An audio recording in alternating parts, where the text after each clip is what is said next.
चूड़ामणि श्लोक संख्या 29। मंद मध्ये रूपापि वैराग्यं शमादिना प्रसादेन गुरो सेयं प्रविद्धा सूयते फलम्।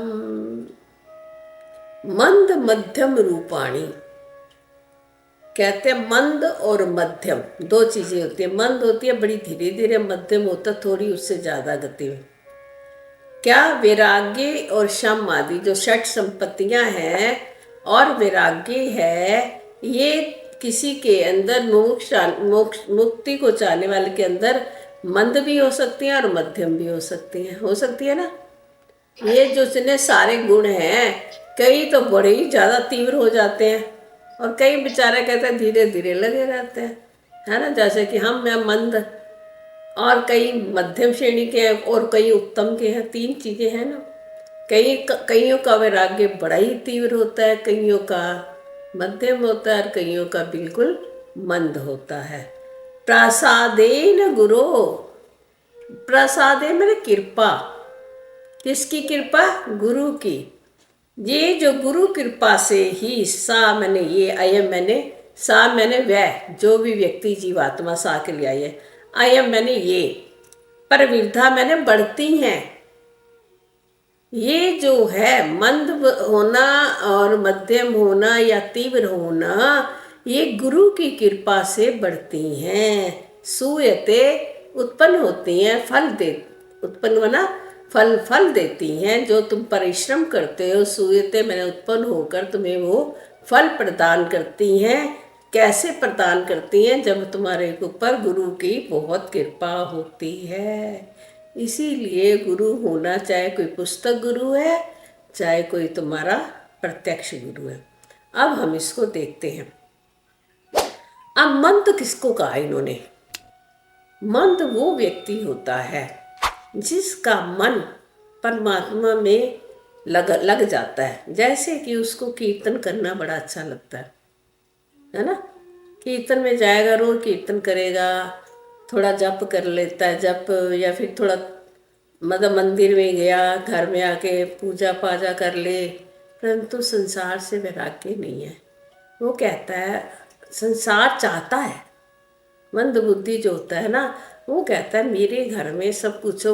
वो दानी होता है। मंद बुद्धि जो होता है ना, इसमें अध्यात्म में वो दान बुद्ध करता है, वो तीर्थ बोध करता है, वो जप बड़ा करता है, क्योंकि उसको कहे कि मैं इस संसार में जितना भी धन वैभव है वो भी प्राप्त कर लो और पिछले आगे के लिए पुण्य प्राप्त कर लो। ये जो कहते हैं, इसमें जो होता है ना वेदांत में, ये मंद बुद्धि होते हैं जो इस संसार में ही लिपायमान रहना चाहते हैं और आगे फिर संसार में आना चाहते हैं। देखो, अगर आप पुण्य इकट्ठा करोगे तो इस मृत्यु लोक में आना ही पड़ेगा अपने पुण्य का भोग करने के लिए, है ना। इसलिए तो कहते हैं न पुण्यम न पापम न सौख्यम न दुखम न मित्रम न गुरुमेव शिष्यम चिदानंद रूपा शिवोहम शिवोहम। मैं शिव हूँ, मुझे कोई पुण्य पाप नहीं चाहिए, मुझे इस संसार में आना ही नहीं। जब मुझे अगर तुम देखो कहीं घूमने गए हो हैं और तुम को कि मैं थोड़ा से पैसे बचा लूँ और मैं फिर दोबारा आऊँगा यहाँ पे, तुम्हारे पास बहुत सारे पैसे थे, तुम्हारे को वो जगह अच्छी लगी और तुमने कहा कि मैं थोड़ा यहाँ पे रुक जाऊँ और कोई काम कर लूँ और पैसे और जोड़ लूँ, अगले साल मैं फिर विदेश आ जाऊँ, है ना। ऐसे करते हैं बच्चे, विदेश आते हैं जो आजकल तो परमानेंट ही आ जाते हैं। पहले बच्चे जिक्र करते थे, यहाँ आते थे, काम शाम करते थे, या ऑफिस से किसी की पोस्टिंग होती है, आते हैं फिर कहते हैं फिर दोबारा आएंगे, पैसा जमा कर लें। तो हमें पैसा नहीं जमा करना, हमें दोबारा आना ही नहीं संसार में। क्या करना है हमने इस संसार में आके? यहाँ कभी सुख होता है, कभी दुख होता है, कभी निंदा, कभी चुगली, कोई मान कोई कर रहा है, कोई अपमान कर रहा है, कोई हमसे द्वेष करता है, कोई हमसे राग करता है। क्या ये भरा हुआ संसार द्वैत, इससे जिसका मन हट जावे वो मध्यम वाला होता है। मध्यम वाला जो व्यक्ति होता है उसका मन धीरे धीरे से इन चीज़ों से हट जाता है।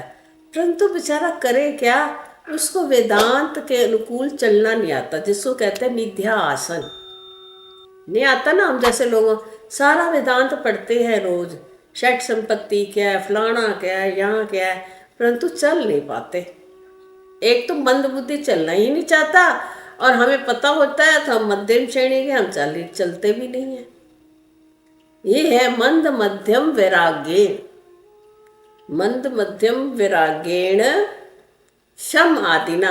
इतना कुछ होते हुए भी, जिसके पास हमारे को सब पता है शम क्या है, हम शम भी करते हैं, दम भी करते हैं, ऐसा नहीं है, सहते भी हैं सब कुछ, परंतु क्या कह सकते हैं, क्योंकि गुरु प्रसादेन, हमारे पर हमारे गुरु की पूर्ण रूप से कृपा नहीं है। इसी कारण हम इस संसार रूपी सागर को, मोक्ष को पा नहीं सकते, क्योंकि हम उसके ऊपर निध्यास, जो हम पढ़ते हैं उसके ऊपर चलते नहीं। और गुरु हो तो कान खींच के हमें ले जाएगा। तभी कहते गुरु वो है जिसके पास आप रोज जाओ। अब हम लोगों ने गुरु तो कर लिया, गुरु चले गए भगवान जी के पास, अब हमारे कान खींचने वाला ही कोई नहीं है ना। अब हम शास्त्र पढ़ते रहते हैं, ये पढ़ लेते हैं, ये हमें मज़ा नहीं आता। कई बार वो शास्त्र कहते हैं बड़े मुश्किल है, और फिर उसके बाद हम चलते भी नहीं हैं जैसे शास्त्र में लिखा होता है। तो कहते हैं गुरु प्रसादेन, बिना गुरु की कृपा से ये जो मंद और मध्यम बुद्धि है वो तीव्र नहीं होती। और चाहिए कहाँ पे, तीव्र वैराग्य, इतना तेज वैराग्य हो कि हमें संसार से छूटने की एकदम प्रबल इच्छा हो जाए जागृत। अभी इसी वक्त जैसे राजा जनक को, है ना, 1 मिनट में ज्ञान हो गया था राजा जनक को, वो गुरु की कृपा से होता है ना। अष्टावक्र उनके गुरु थे, उनकी कृपा थी उनके ऊपर, राजा जनक के ऊपर।